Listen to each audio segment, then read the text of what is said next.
One early January morning in 2006, I moved 4,000 miles away from my home in Boston to Alaska. Why Alaska? My dad served in the Coast Guard in Juneau. He entertained us with his slide photography from those years. I was hooked. Alaska was always on my bucket list. I came here for a reporting job. The Shepherd Company says the university unlawfully denied its right to bid. It's asking a Boone County Circuit Court judge to restore the company as an eligible bidder. When that job ended, I wasn't ready to leave. I did things I never did before. I started ice climbing and whitewater rafting. I hiked in the mountains. Torn between doing what I Once love you fill it out, put it back in the mail by April 1st. and living where I love, I made a decision. I went back to school to learn new skills. My design classes have gotten me outdoors more, shooting pictures and video, and I fell in love with Alaska all over again. You will too if you come here, and you should, at least once before you die. But you may never want to leave.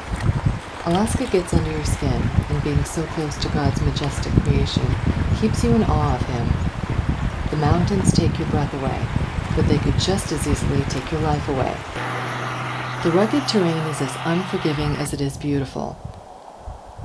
The Matanuska-Susitna Valley, where I live, was carved out by the Matanuska Glacier. Breathtaking, but the wind coming down the valley from the glacier will knock you into next week. And the river, fed by its meltwater, runs all the way to the sea. Sunlight is scarce for 5 months out of the year, when snow isn't, and we're all taking vitamin D like it's candy.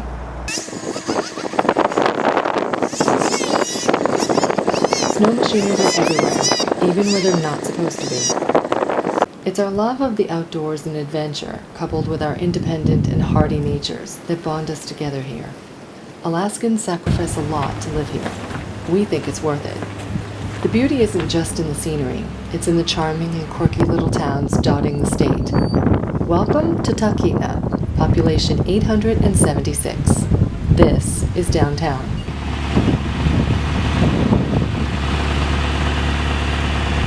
Yes, that's it. Where spelling isn't perfect, but the views are. The great one, Denali, is on full display at the end of Main Street, at the confluence of the Susitna, Chulitna, and Talkeetna rivers. Denali's 20,322-foot altitude beckons climbers from all over the world. Those who answer the call to summit her stay here at the Roadhouse. Shops are named after animals. Our neighbors range from the adorable to the ferocious. And the streets have your name. Oh wait, that's my name.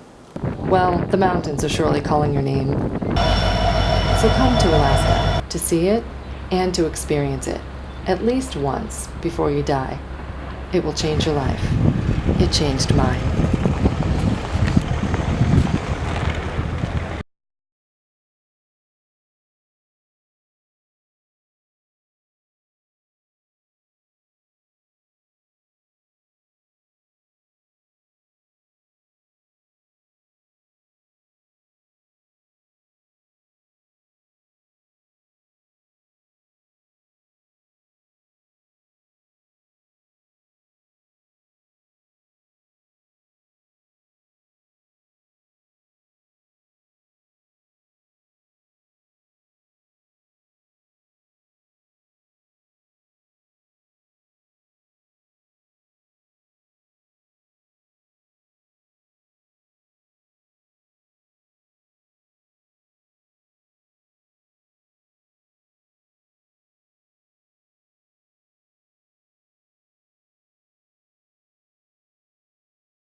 We're live here on the 800th block of West Broadway, which marked Columbia's city limits back in 1907.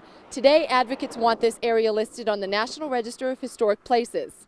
Since July of last year, the Columbia Municipal Court has more than doubled its caseload. So the Columbia City Council has approved more than $200,000 in its 2010 budget to hire 4 new employees.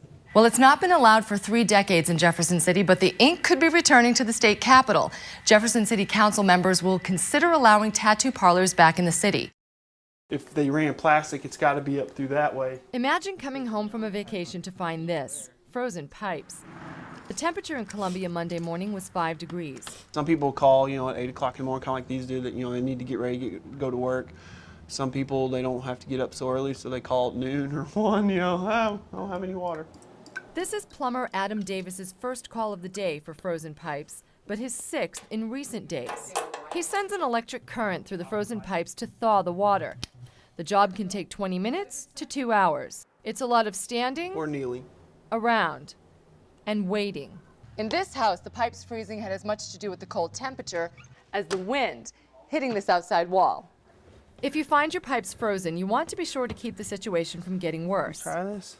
That's the 2 things that are going to result in a home fire the quickest is putting a space heater in a confined space or the use of a portable torch. Fortunately here, Davis is on the job and he can anticipate a long and cold week ahead. Michele White, KOMU 8 News, Columbia.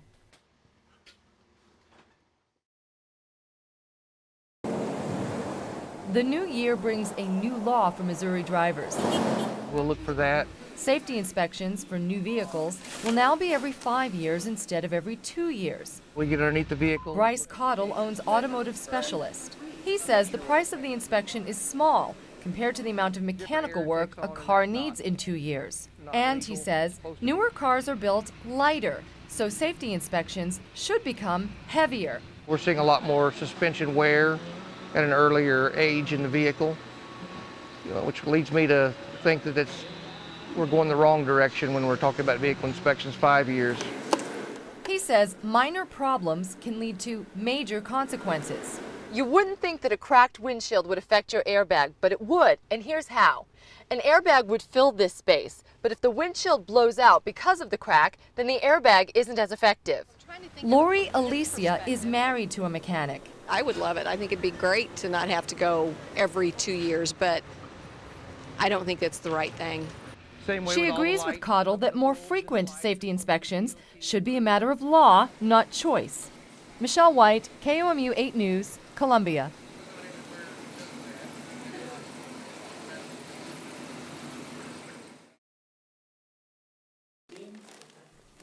"10 questions in 10 minutes.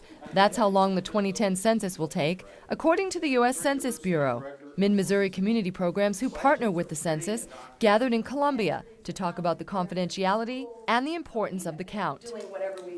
The object, of course, is to get a fair count. We want to make sure that everybody's counted and the count is fair. We're not counted twice, not counted at all. We make sure the number's correct because that's the basis of our democracy and that's the basis for the distribution of a lot of federal funds. Funds that could help county and city needs like fire and police departments. There is help to count Missourians who are difficult to reach. We work daily with people who are disenfranchised, people who don't speak English as their first language. We have people that we employ that can translate and work with those audiences. Census officials say federal laws protect you from government agencies sharing personal information you provide. Your census form will arrive in the mail in mid-March. Once you fill it out, put it back in the mail by April 1st. Responses are mandated by law, and if you don't mail back your response, census workers will visit your home to take a count in person. What about minority? 10 questions in 10 minutes that census workers say make dollars and cents. Michele White, KOMU 8 News, Columbia.